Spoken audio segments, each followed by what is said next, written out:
The movie begins when a man sits in the waiting room of an underground arena in the city of Kiev in Ukraine. His past sins aggrieve him, and he regrets what he has done in his past life. After all the sins he has committed, he does not think that he has any right to watch, dream and live. But he still dreams. The scene shifts when Boyka fights in an underground arena.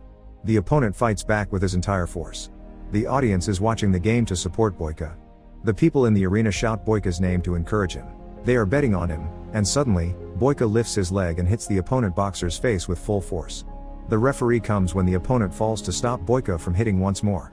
The other player is unable to rise, and the referee declares Boyka's win. In the maximum security prison in Russia, a few policemen discuss which prisoner is fighting against Koshmar. They already know that anyone coming to fight Koshmar will die. The jail audience, consisting of the prisoner, begins shouting Koshmar's name. Suddenly, they see Koshmar coming with a few policemen. He is no ordinary prisoner. 4 men bring him, holding the chains that tie his whole body while a different chain ties his legs, and a mask covers his face. When they remove his chains and mask, he looks like a living giant. While the man fighting opposite him is just an ordinary fighter.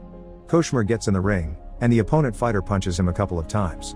With those hits, Koshmar does not even flinch from his location. Then Koshmar attacked the other fighter, and he fell on the floor. Koshmar begins punching on his face and does not stop until the player dies. The police officers watched towards each other like it was what they had already expected out of this fight. Boyka goes to the church to donate the books. He tells his father that he feels good when he does something in the way of God. Father asks him if he still earns through fighting. Boyka shares that it's a gift of God, and he does not want to waste it. But father reminds him that violence can kill the good in humans, so he must leave this path. That evening, his manager comes to Boyka to tell him that he has arranged a fight for him, which is legal. It would be in the city of Budapest, and he would have exposure to the European scouts. Boyka gets so excited to hear that. Before the fight, the announcer tells the audience that the winner will get the chance to fight for the European Championship. At the same time, Boyka hears the announcement and leaves his room. Coming out of the room, his manager asks him questions about his fitness. He gets so annoyed, and he asks him to stop questioning. But his manager stopped him to warn him that the fighter against him was not like others. He wins every fight just like him. But Boyka is so desperate to go to the European tournament, he furiously tells him that it's impossible that anyone would ever stop him from winning this fight. Then Boyka enters the ring, and the audience shouts his name. The other player arrives, and the referee begins the game after formal instructions. Boyka saves himself from the initial attack. But the other fighter keeps attacking aggressively. Then, he tries to throw Boyka down, but Boyka twists his arm and throws him on the floor. Then, he throws the other fighter by kicking his chest. The European scouts watched him and appreciated his ways of fighting. The other fighter dominates for a couple of moments. But Boyka effectively throws him down in a couple of punches on the face. His face gets badly injured, but he gets up again. Boyka punches him harder this time, and when the other player falls, he advises him not to get up. But he gets up again, and Boyka punches his face. This time, the other fighter falls like a chopped tree. Boyka celebrates his win by shouting at the audience. His manager congratulates him and takes him to the dressing room. On the other hand, the doctors give first aid to the badly injured player. The European scouts come into the dressing room and appreciate him. They immediately invite Boyka to Budapest for the upcoming tournament. He happily accepts the offer. The fight in Europe is going to be in just 2 weeks. His manager gives him the money he won from the fight, and then he comes out of the dressing room to go back home. On his way out of the club, he sees the opponent fighter going to the hospital. The man with him tells Boyka that he is seriously injured. He gets so worried and remembers how father told him to stay away from the dangerous path of violence. That night, he could not sleep as he kept thinking about the other fighter. The next day, he goes to the club to ask his manager about the man he fought last night. The manager did not want to tell him initially. But then he says that he died last night. Boyka feels so regretful and wants to know about him. After insisting a lot, the manager gives him the bag he found in his locker. The bag had a letter with a picture of the fighter with his wife. His name was Victor, and he lived in Russia. Boyka asks his manager to arrange a fake passport for him as he wants to go to Russia. The manager warns him that police will arrest him in Russia as Russian police are already searching for him. But he snatches the manager's neck and aggressively tells his decision that he will go to Russia at any cost. On the other hand, Victor's wife, Alma, stands beside the kids at his funeral service.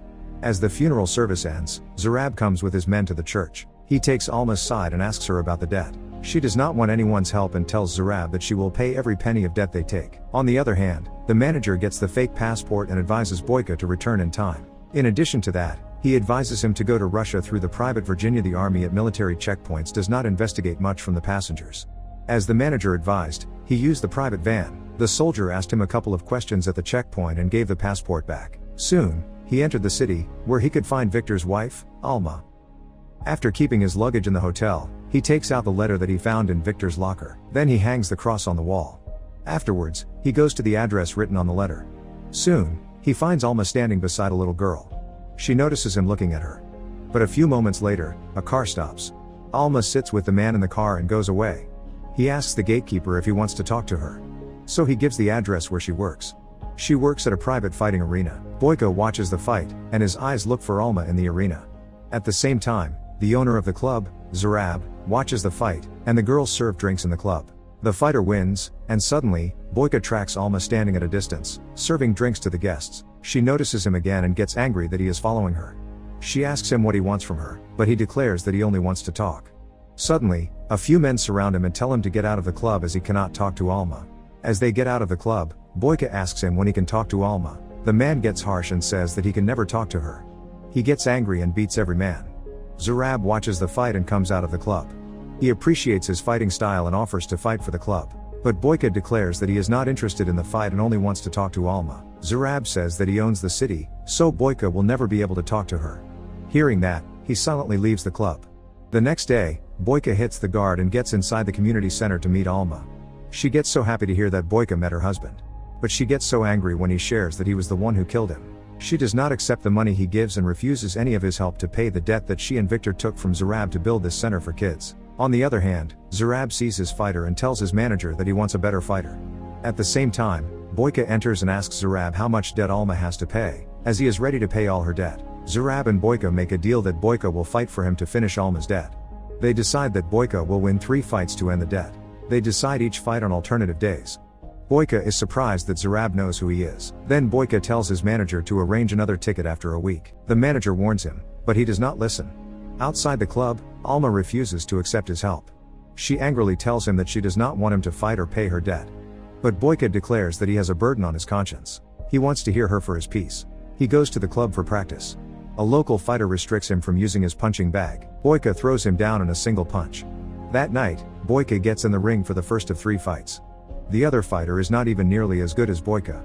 Alma initially neglects him, but when Boyka keeps attacking the man furiously, it gets her attention.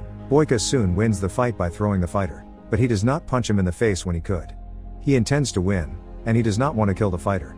After his win, Zarab sends Alma to serve Boyka a drink. He asks her about any training place, so she allows him to do his training in her center. The next day, he begins training furiously while the kids in the center keep watching with so much interest. Boyka watches her working in the center. The next fight begins, and he is surprised that he has to fight 2 fighters at the same time. Alma serves the drink and watches the fight as well. Boyka stops the dual attackers with the speed of light. He keeps punching them in the body and face. During the fight, he gets badly hit, but after watching Alma, he once again gets the courage to fight. This time, he comes back more furious and throws both brothers one by one. Zarab tells his best fighter that Boyka is undefeatable. The referee declares Boyka's win, but so many attacks hurt his body. Zarab invites a police officer and bribes him to bring Koshmer from jail for the final fight. Then he says that, after the fight, he will help him arrest the most wanted prisoner, Boyka. That night, Alma prepares an ointment for Boyka as his body is hurt. She applies the herbal ointment when Boyka cannot do it himself. Boyka tells her to leave the city as this way, she will quickly get rid of Zarab. But Alma tells him that she cannot leave the center as it is their dream to give homeless kids a good life. On the other hand, Zarab gets the details about the relationship between Alma and Boyka. After knowing that there is nothing between them, he goes to Alma and tries to touch her inappropriately. He provokes her that Boyka deliberately killed her husband. But Alma refuses to listen and tells Zarab to get out. That day, the manager tells Boyka that people are too excited for the fight.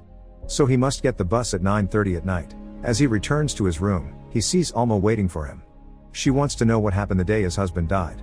Boyka shares that he committed many crimes and served a lot of time in jail. Then, he left that life and began fighting the legal fights. The day he fights Victor, he forgets that he is fighting against a man. He only remembered the goal of getting into an arena in Europe. He kept saying sorry, but Alma walked out of his room. That night, Boyka gets in the ring for the final fight. Zarab's best fighter gets in the ring. It looks from Boyka's style that he is tired. The fighter threw him down many times. But then he looked at Alma and began punching the fighter again until the referee declared that Boyka had won. He comes into the dressing room at 9:30, and he has to reach the bus stop. But Zarab says that he has to fight his champion to clear Alma's debt. At the same time, police vans stop outside. They have brought Koshmer to fight against Boyka. While Boyka's only chance to reach Europe is through another bus at 10. They unchain Koshmer, and he gets in the ring with Boyka. In the initial fight, Koshmer does not move a bit when Boyka kicks or punches him. Then he throws Boyka on the floor. Boyka watches the laughing Zarab and Alma's embarrassed face and gets up again. He begins fighting with Kosher so furiously. He hits him in the chest many times and ultimately throws him out of the ring. Watching that Boyka has won the final round, Zarab sends his men to hit Boyka with bats while he takes Alma to his room. Boyka hears Alma crying and gets up. He hits the men surrounding him. While a few guards shoot him too, he gets bullets in his chest and arm, but then he gets a gun from a man and kills guards attacking him. On the other hand, Zarab uses Alma as a human shield and gets out of the club. He asks Boyka to throw the gun. He throws the gun, but even then, Zarab does not leave Alma. So Boyka kicks Zarab and grabs his neck. He presses it until Zarab dies. Boyka's body is heavily bleeding, and Alma asks him to go to the doctor. But Boyka wants to know if she forgave him. In the meantime, police arrive. They arrest him. After 6 months, Alma comes to the jail to meet Boyka. She shows the kids paintings about him and tells him that she forgave him. She appreciates how he sacrificed his priorities to buy her freedom. Boyka becomes a fighter in jail. The movie ends here. Please support us by leaving a comment and a like on this video. Thank you for watching.